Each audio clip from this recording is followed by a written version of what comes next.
পথের কাঁটা একে একে তুলে ফেলার ছক কষছে ইরান।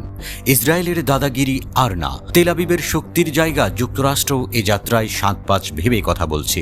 সমীকরণে একটুখানি ভুল মধ্যপ্রাচ্যে এমনকি ওয়াশিংটনের অবস্থাও নাজুক করে দেবে। ইসরায়েল ইরান সংঘাত ঘিরে মধ্যপ্রাচ্যের উত্তেজনার পারদ চড়ছেই।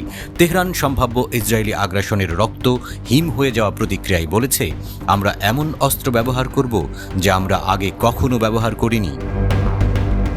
সাম্প্রতিক ড্রোন এবং ক্ষেপণাস্ত্র হামলার পর যে কোনো সম্ভাব্য ইসরায়েলি প্রতিশোধের প্রতিক্রিয়ায় ইরানের কর্মকর্তারা ইসরায়েলকে কঠোর সতর্কবার্তা দিয়েছে, যা আগে কখনো ব্যবহার করা হয়নি এমন অস্ত্র মোতায়েন করার জন্য তাদের প্রস্তুতির ইঙ্গিত দিয়েছে। ইরানের সংসদের জাতীয় নিরাপত্তা কমিটির মুখপাত্র আবুল ফাজাল আমাউই এই বার্তাটি পৌঁছে দিয়েছেন।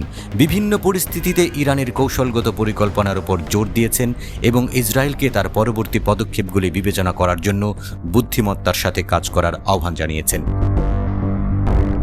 আবুল ফাজল আমাউই বলেছেন, তেহরান নতুন আগ্রাসন শুরু হলে এমন অস্ত্র ব্যবহার করার জন্য প্রস্তুত রয়েছে যা আগে মোতায়েন করা হয়নি। তিনি বলেছেন, আমরা যে কোনো ইসরায়েলি আগ্রাসনের মোকাবেলা করব এবং এর জবাব দেব। আমরা এমন অস্ত্র ব্যবহার করতে প্রস্তুত যা আমরা আগে ব্যবহার করিনি। আমাদের সমস্ত পরিস্থিতির জন্য পরিকল্পনা রয়েছে এবং আমরা যৌক্তিকভাবে কাজ করার জন্য ইহুদিবাদীদের আহ্বান জানাই।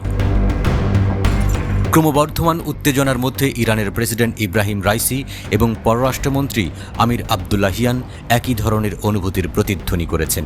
ইরানের আত্মরক্ষার অধিকারকে জোর দিয়ে আরও আগ্রাসনের বিরুদ্ধে ইসরায়েলকে সতর্ক করেছেন। রাইসি একটি গুরুতর প্রতিক্রিয়ার সম্ভাবনার ইঙ্গিত দিয়েছেন, যখন আবদুল্লাহিয়ান ইরানের পদক্ষেপকে বৈধ আত্মরক্ষামূলক ব্যবস্থা হিসেবে প্রণয়ন করেছেন।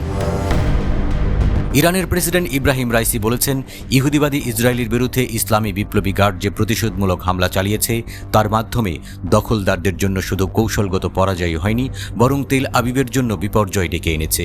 এতে আঞ্চলিক যেসব দেশ ইসরায়েলের সাথে কূটনৈতিক সম্পর্ক প্রতিষ্ঠা করতে চেয়েছিল তারা নিরুৎসাহিত হবে। প্রেসিডেন্ট রাইসি বলেন, ইহুদিবাদী ইসরায়েলের পরাজয় ছিল গোয়েন্দা, নিরাপত্তা এবং সামরিক দিক দিয়ে। তবে সর্বোপরি এই হামলা ছিল তাদের জন্য কৌশলগত বিপর্যয়। কিছু দেশ ইসরায়েলের সাথে সম্পর্ক স্বাভাবিক করতে চেয়েছিল, কিন্তু তারা নিজেরাই এখন নিজেদের জনগণের দৃষ্টিতে অপমানিত। এটা ইসরায়েলের জন্য কৌশলগত ব্যর্থতা। এদিকে ইসরায়েল উচ্চ সতর্কতা অবলম্বন করেছে। প্রধানমন্ত্রী বেনিয়ামিন নেতানিয়াহু ইরানের সাম্প্রতিক হামলার সম্ভাব্য প্রতিক্রিয়ার বিষয়ে আলোচনার জন্য তার যুদ্ধকালীন মন্ত্রিসভার সাথে বৈঠকের পর বৈঠক করেছেন।